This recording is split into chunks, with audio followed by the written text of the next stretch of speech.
never want the bar, yeah. Fish tail in the parking lot.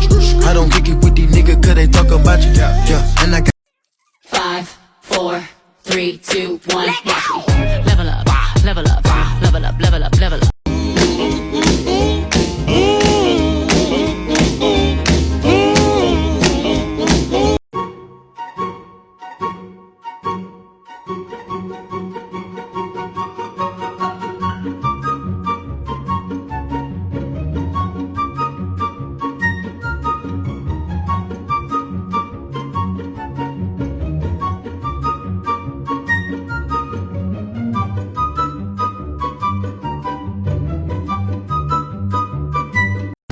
Hey, since it's still summer for a little bit longer, I just wanted to do a quick PSA and let you know that s'mores made with Reese's Cups are way better than s'mores made with Hershey's bars. You're welcome. If you're still cutting your watermelon in this U-shape, you should try this instead. I saw this tip somewhere on the internet a few years ago, and it's been the only way that I cut my watermelon since then. It's not going to change your life, but it does make it easier to eat watermelon. You get this nice little piece of the rind to hold, and you don't end up with watermelon juice like up the side of your face. The added bonus is that it makes it easier to eat all of the flesh off of the rind, so you don't waste as much of the meaty part, and I end up with these nice little pieces that I can feed to my worms because they love watermelon rind. Hey, when I was growing up, my parents were both working full-time, so I ate a lot of fast food and takeout. But my mom made sure to sprinkle in some home-cooked meals here and there, and this was by far my favorite. This is a well-beloved staple in a lot of Chinese and Hong Konger households, and only recently have I started seeing it show up in restaurants too. This dish is literally called tomato egg because it's tomatoes and eggs, and it just takes a couple minutes to throw together. I like to eat mine over noodles, but you can definitely eat this with rice as well, which is what I mostly had when I was a kid, and it's honestly pretty healthy too. This dish takes me straight back to my childhood every time. Last fall, in the middle of quarantine, an old friend who lives in New York reached out to me. She had come back to LA to wait out the pandemic with her family and decided to take up surfing. She asked me if I wanted to join her, and I had nothing better to do, so we started surfing every week. We ran into some other old friends who were back in town because of quarantine, and we made a little surf group. But now that things are going back to normal, everyone's kind of going back to the cities that they lived in before COVID.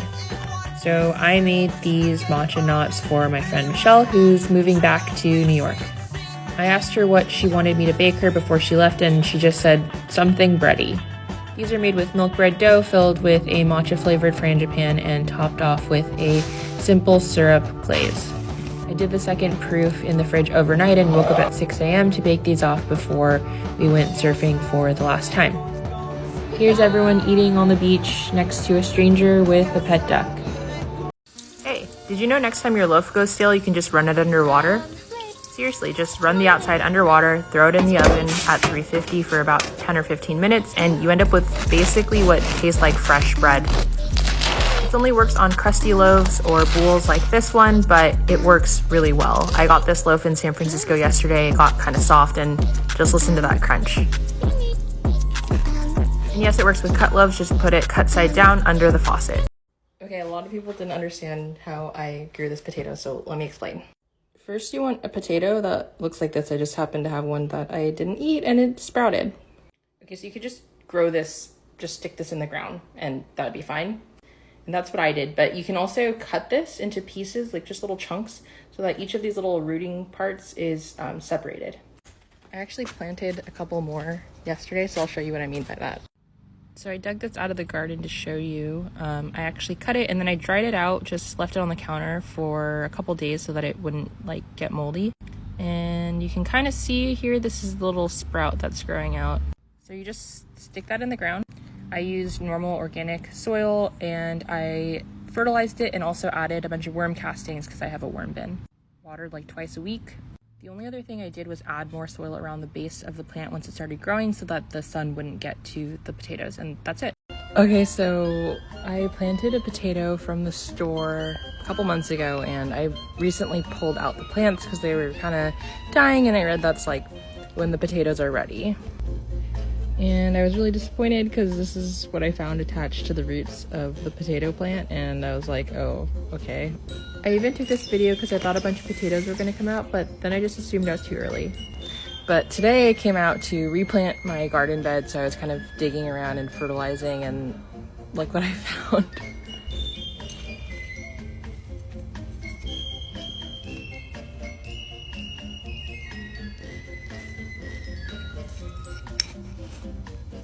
There's so many potatoes. And here's the final haul, about 6 pounds in total from a single potato. Okay, you guys loved seeing that big ass head of Napa cabbage that I grew from cutting off the end of a store-bought cabbage, putting in water, and then planting it in my garden, so you'll love this. Back in November, I started the process with 2 more cabbages from the store. Here they are in January after they grew a bit and I transplanted them into the garden. And as of this week, I officially have 6 whole heads of cabbage from the original 2. Look at these little babies, they're so cute. Hey, every week I get a CSA box and it's always kind of a surprise what's going to be in there. This week I had a bunch of root vegetables and I was feeling kind of lazy, so I decided to make some quick Asian style pickles. Originally I was going to put a beet in there, but I realized these radishes were so pretty once I started cutting them open, so I left the beet out. I scrubbed everything really well and then peeled the larger turnips, but left the skin on the radishes and small turnips. I cut everything into an equal size and then measured it out into a jar to make sure it fit before putting it in a Ziploc. I added salt, sugar, chili peppers, vinegar, and shiso. And then I massaged everything and left it out at room temperature for 3 hours. Once there was enough liquid in the bag, I transferred it to a jar and put it in the fridge. These were so good for breakfast with eggs, rice, and ramps. Hey, so I've noticed a trend with my exes.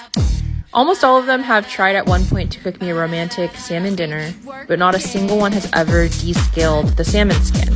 If you're like them and you're confused right now, let me show you. Get the back of your knife and run it along the salmon skin. You'll be able to feel and see the scales flying off. It can get kind of messy. Then rinse off your fillets and pat them dry before marinating or cooking. Now you'll be able to impress them with crispy salmon skin and no scales getting stuck in their teeth. Hey, did anyone else hate bananas growing up, or was that just me? One thing I especially didn't understand was people slicing up bananas and putting them in their cereal because the bites were so freaking big. So I started doing this and I realized you could make perfect bite-sized little pieces of banana, and now this is the only way that I eat them. By now you probably know the green onion trick, but did you know that you could grow a whole head of cabbage from your kitchen scraps? This works with celery, lettuce, cabbage. All you have to do is chop off the bottom and put it in some water. Once it starts to sprout leaves, you can plant it in the garden. And then after a few months, you'll end up with a whole head of cabbage for free, kind of. Egg, tortilla, chili crisp, Thai basil, green onions, cilantro, pork sun, lettuce, tostada, cheese, wrap,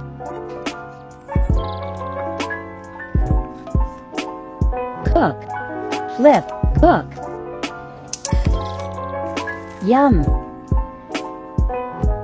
Hey, did you know that instead of spending $4 to $5 every time you want sprouts, you could grow your own in a jar? All you have to do is get some seeds, I like this mixed and it lasts me forever, and some cheesecloth to go over your jar. Fill the jar halfway with water and then scoop out the seeds that are floating because those are dead. Then soak the seeds for 12 hours in a dark cabinet. After the first day, all you're going to do is rinse and drain the seeds every morning and every night, making sure to store the jar upside down over a bowl so the water can drain out. If you forget about your seeds for more than 24 hours, toss them and start over. Once the sprouts are big enough, put them in a window so they can turn nice and green. And in 4 to 7 days, you've grown your own sprouts. Everyone has their own way of boiling eggs, but mine's the best. First, you want to make sure that your water is at a rolling boil, like actually boiling. Then you'll gently lower your eggs straight from the fridge into the pot. Set a timer for 6, 7, or 8 minutes depending on how soft you like your yolk. And then this is really important, I know people don't like to do this, but plunge your eggs into an ice bath afterwards and let them sit for a couple minutes. Then you can go ahead and peel, and hopefully you'll find that your yolk is perfect. I literally never get sick of eggs.